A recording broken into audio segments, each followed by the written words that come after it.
एक लाइन जोड़ दूं के लिए भय को लेकर कि अगर किसी स्टेट में 83% वोटिंग होती है तो वो भय के बाद होती है। 83% वोटिंग का मतलब क्या हुआ? मतलब इससे ज्यादा तो कहीं देश भर में नहीं हो रही, तो क्या वो भय से वोटिंग हो रही है? भय के बाद अगर 83% वोटिंग हो रही है तो ये आप माहौल बना सकते हैं, ये कह सकते हैं कि भय हो रहा है, लेकिन 83% वोटिंग अपने आप में एक सिग्निफिकेंट है कि लोग वोट डालने वहां पर आ रहे हैं। वायलेंस वहां पर होती है वो अलग इशू है, और कोई पार्टी 3 से 77 एमएलए पर पहुंच जाए तो वो क्या भय के बाद हो रही है? अच्छा सर, वोटिंग का अभी तक का आंकड़ा मैं दे देता हूँ। एक आंकड़ा मैं दे देना चाहता हूँ। एक बजे तक का वोटिंग परसेंटेज है 62.18%, 62.18 दोपहर के 1:30 बजे, ये 1 बजे तक का है। तो 1 बजे तक 60% वोटिंग का बहुत कम चुनाव में ऐसा देखने को मिलता है, मुझे तो नहीं रिसेंटली याद। हाँ सर, मैं आगे एक मिनट संदर्भ के तौर पर बता दूं, ये बिल्कुल दुरुस्त बात है कि 83% मत बहुत होता है, और उसमें बहुतायत, चूंकि कॉन्टेस्ट जब बहुत टाइट होता है तो दोनों तरफ से लोग जाते हैं। लेकिन मैं कॉन्स्टिट्यूएंसी के नाम से जानता हूं, लोगों को जानता हूं, जहां किसी एक का प्रभुत्व होता था और वो छापा वोटिंग जब चलती थी तो पूरा का पूरा वोट उसी हिसाब से 3 बजे के बाद वोटिंग परसेंटेज बढ़ जाता था। लाइन कम होती थी लेकिन प्रतिशत बढ़ जाता था।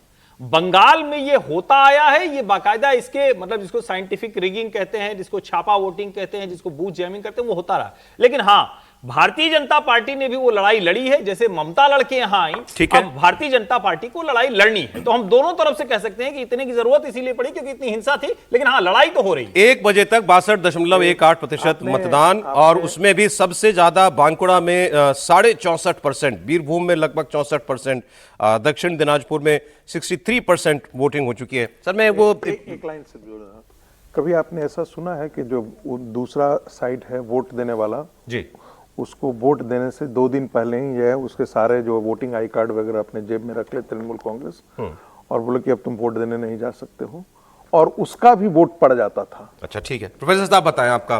देखिए, इसमें भय का जो मुद्दा है ना, वो ओवर प्ले किया जा रहा है।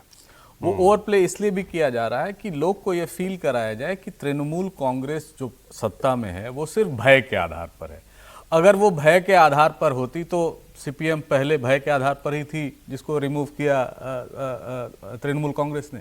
तो भय को ओवर प्ले इसलिए भी किया जा रहा है कि लोग को ये लगे कि देखो, आपको डरा डरा के आपको कन्विंस किया जा रहा है कि आप वोट करो। 83% मतदान हुआ था पिछले बार, इस बार 90% मतदान होगा। वो इसलिए भी होगा कि बहुत सारे प्रवासी बंगाली जो बाहर थे, उनको सर के बाद, एसआईआर के बाद वो डर लगने लगा है कि उनका जो वोट है या जो उनकी नागरिकता है वो क्वेश्चन मार्क लग जाएगा। तो इस बार वोटिंग बहुत ज्यादा होगा। 1 बजे तक भी आपने बताया कि 63% वोटिंग हो चुकी है, 61% वोटिंग हो चुकी है।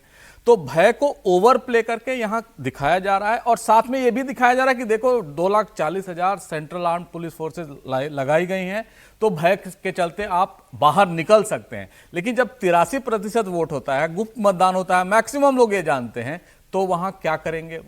कोई भी भय दिखाकर उनसे वोट ले सकता है। मुझे तो इसमें थोड़ा सा शक है।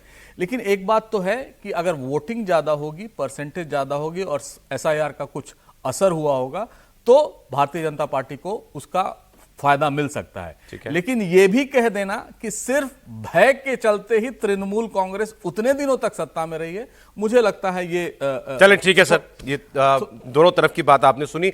अब लोग क्या कह रहे हैं वोटिंग के दिन? आमतौर पर जब हम भी जाते हैं और इलेक्शन डे पर बात करने के लिए माइक लेकर के कि आप क्या चाहते हैं इस चुनाव में, तो ये पहले कहते हैं कि भाई पार्टी का नाम ना लीजिएगा, क्योंकि वो ऑलरेडी जो है व्यक्ति लाइन में लगा होता है, तो वो बिल्कुल ही गलत हो जाता है। लेकिन फिर भी वो अपनी बात कैसे कहता है, इसको आप देखिए। अब जैसे महिला वोटर की बात है, ममता बनर्जी देश की 2 में से 1 महिला मुख्यमंत्री हैं, और वहां जाहिर तौर पर उनके पीछे महिलाओं की एक बड़ी तादाद समर्थकों की है। उनके शासन के पीछे, उनके सत्ता में रहने के पीछे की एक बहुत बड़ी वजह है। महिलाओं को पार्टी में रिप्रेजेंटेशन भी वो देश में सबसे ज्यादा देती हैं, ये बात भी सच है।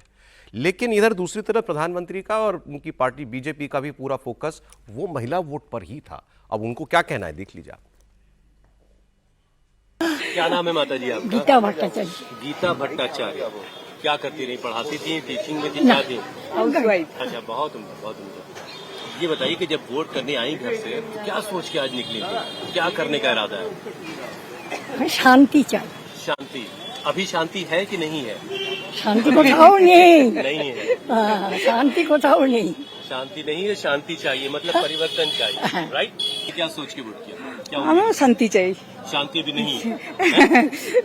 हाँ ठीक है, तो और भी माने Change ज्यादा करना चेंज। ठीक है ठीक है। क्या नाम है आपका? शोभिता चटर्जी। शोभिता चैटर्जी। चटर्जी।